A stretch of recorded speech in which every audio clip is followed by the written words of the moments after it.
Hi, welcome to Freya's Tropical Garden.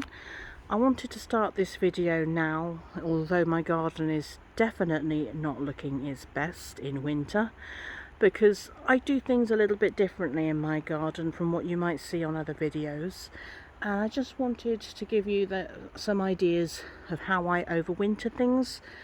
I live on the south coast of the UK, so weather might be a bit warmer here than others might get, but if you were in this sort of area, then you might also like to have a go leaving things out that perhaps on other websites you might see people are bringing things in. So just to give you a rough idea, at the moment I've still got my Ensete banana out here. Now it's looking a bit wind battered, but it is still very much in active growth. The date at the moment is the 27th of November, so we are almost into December now and things are still actually looking not too bad.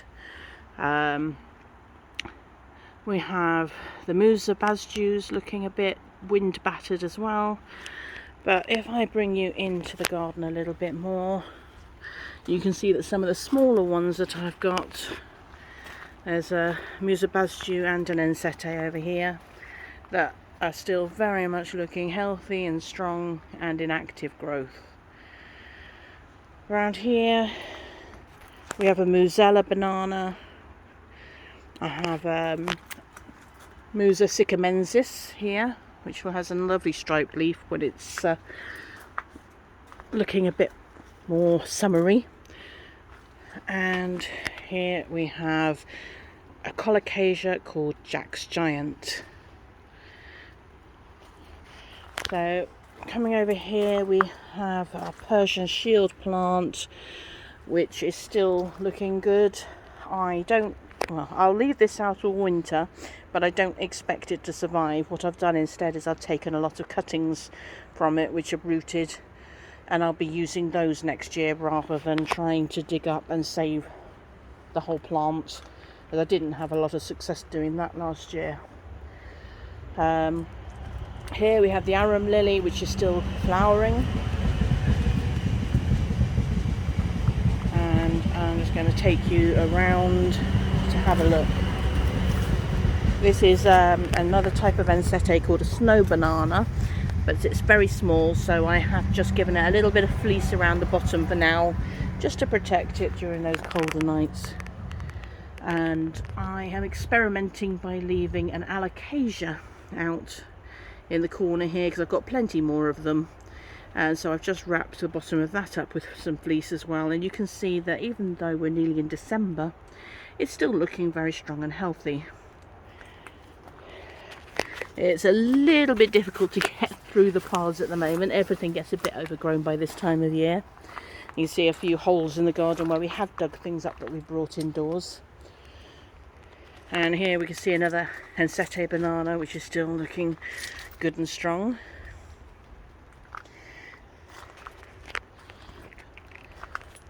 So I'm going to come over to this side of the garden, where you can see we've got a Brugmansia which is still flowering, although the larger Brugmansia has pretty much lost all its leaves now.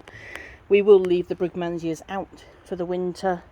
I've taken a cutting just as a precaution. However, this one survived last winter outdoors with just a bit of fleece wrapped around the bottom, which I will do fairly soon.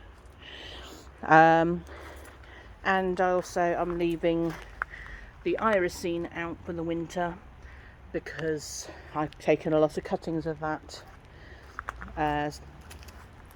And same with this Begonia Rex.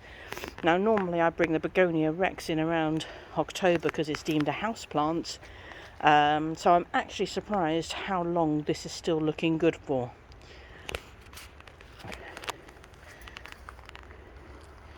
Even the chilies here, we've still got a few in the ground that are still ripening nicely on the plant, although the plants aren't looking fantastic. This is still probably a lot further into the year than our chilies would normally still be producing fruit and looking alive. So, I mean, that's a brief introduction to our garden. Got a Gunnera over here as well, which is still looking good and healthy.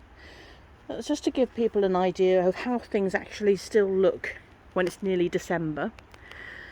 And if you want to subscribe, please hit subscribe, and in my next video I'll be showing you how to wrap up the Ensete and how I protect that outside in situ over winter.